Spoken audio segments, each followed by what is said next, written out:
YouTube, welcome back to the Investing on a 9 to 5 YouTube channel. Happy Monday, guys.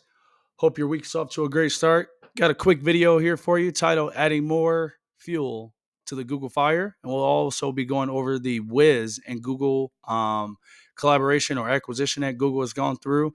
But welcome back, guys. This is the Investing on a 9 to 5 YouTube channel where we break down dividend focused stocks, ETFs, and some strategies that help build our portfolios. Like I said, today we're going to be going over the one magnificent stock to add during this correction or add more. Let's not back away from this correction here. Buying shares of industry leaders like Google that have a plethora of cash flow. It's a simple, effective, long-term investing strategy. Just got to be patient with it. As they always say, winners tend to keep on winning. And with that in mind, you guys will like this video regarding Google. So let's go ahead and dive into the video. So today the S&P 500 closed up at 574 today, and 8 cents. Portfolio closed out today at $1,500 total that we made today in the market overall. So this was some a good sign to see from the overall market in general, especially after the crazy correction we've had since the end of February. Looks like we found the bottom. Trump's supposed to talk tomorrow, so we'll see what he wants to talk about and how the market's going to react. But I think we're going to see some type of bounce here, and the market's kind of blown off this tariff talk and going to go back to doing what it does best, going higher. So Google still down 11% on the year. Still a great opportunity, I think. This is not financial advice, so please take it with a grain of salt. I'm not a financial advisor.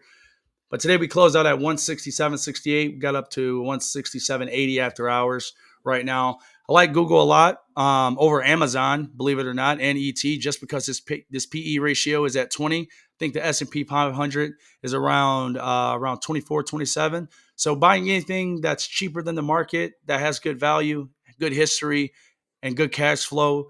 Basically buying a cash cow with Google. I like it. And they got a 1-year target price at 219. So this 167 definitely is looking like a steal here.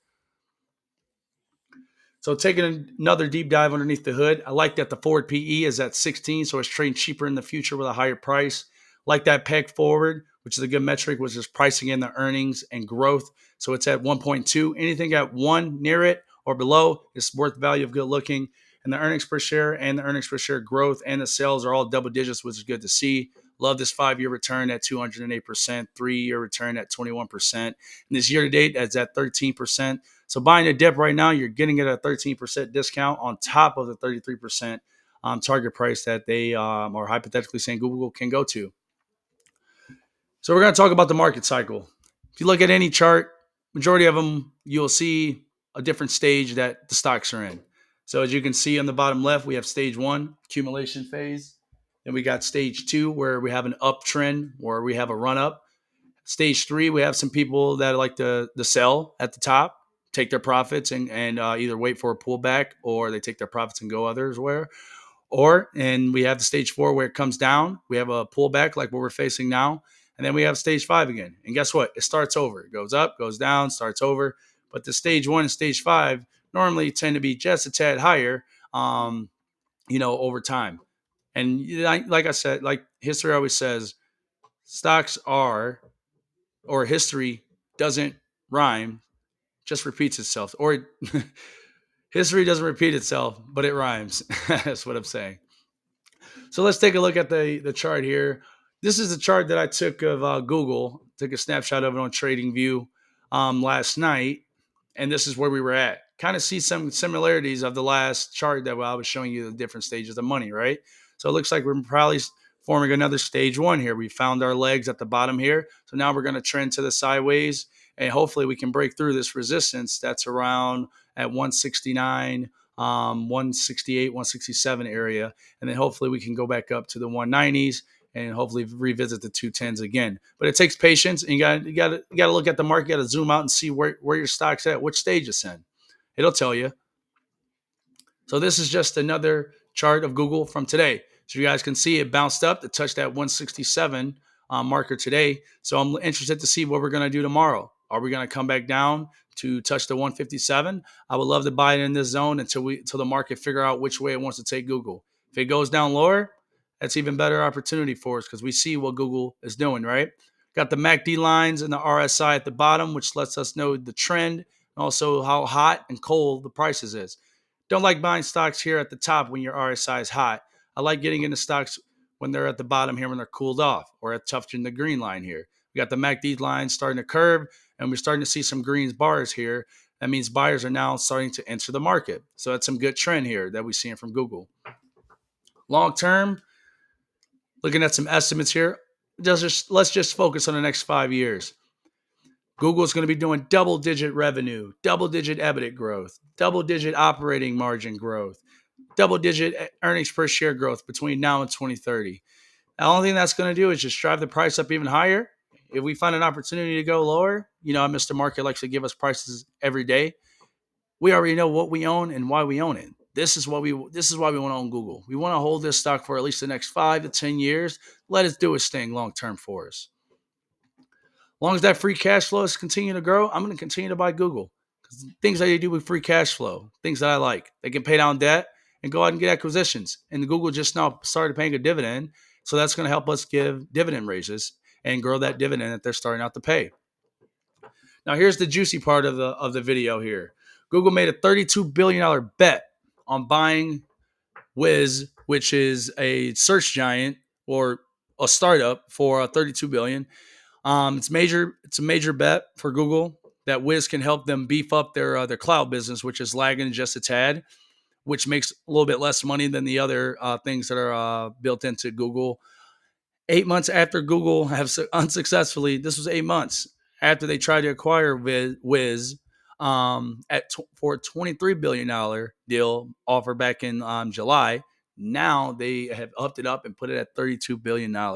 So can be a huge opportunity or huge fail, but they are taking opportunity because they can see what Viz has to offer to their businesses. So I'm just giving you a little breakdown of Viz. Founded in 2020, they've rapidly become one of the fastest growing software companies in the world. It's a leadership team they all have success in cloud startups. The CEO, Asaf Rapport, and several other members of his team also helped the startup that Microsoft bought for $320 million in 15. Adalem, Microsoft later rebranded that company as a Microsoft Defender for their cloud apps. As you guys can see how awesome and successful Microsoft is. They've had this company managed by the same guys that have helped uplifted their products. Wiz offers a solution called for agents, agentless securities, which means like companies don't even have to spend hours deploying like individual security programs or agents on the devices they want to secure. They can just do it agently.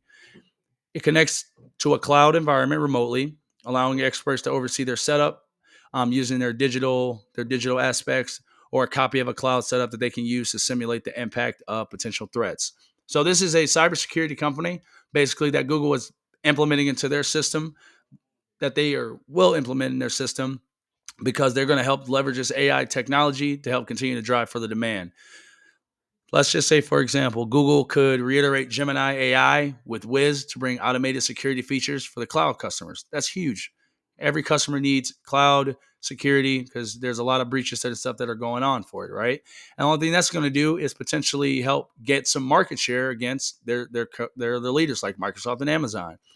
Customers don't even have to choose Google Cloud as their provider for Google to benefit, since Wiz automatically integrates directly with the services offered by Google, Amazon, Microsoft, Oracle, and others. Google can establish itself as a security provider beyond its cloud offering. So they're taking this opportunity to leverage themselves as a huge security provider. Both Amazon and Microsoft have made huge profits from the AI cloud gold rush, is what we're calling it, with their cloud services. They have revenues for Microsoft at 105 billion, Amazon's 107 billion, all of fiscal year of 2024. Google, on the other hand, is a minor player in this game with this cloud revenue just surpassed 43 billion. So Google is playing catch up in 2024, 2025.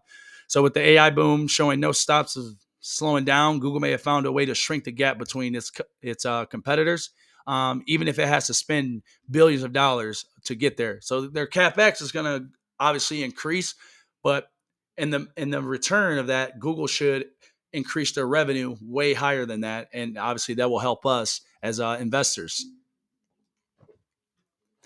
So, as always, there are always risks with anything.